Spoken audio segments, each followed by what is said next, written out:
masa yang dinanti-nantikan, meriah suasana takbir raya dilaungkan.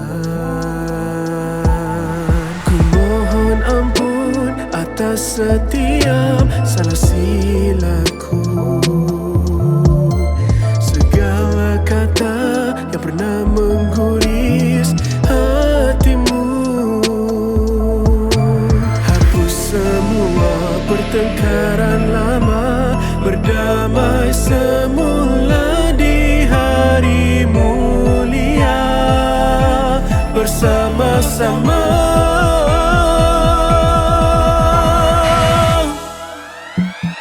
Jom di hari Lebaran kita bermaafan, jika jauh kita dekatkan, mengeratkan jalinan, moga berpanjangan.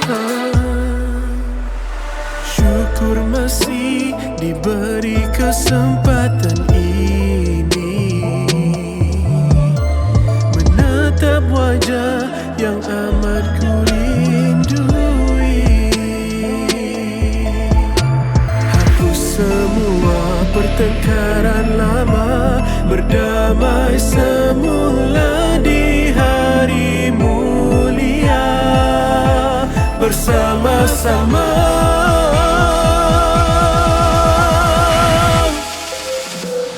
Syawal ini mungkin kali terakhir bersama. Andai terpisah dan kita takkan bersua lagi, ku hargai setiap detik bersama.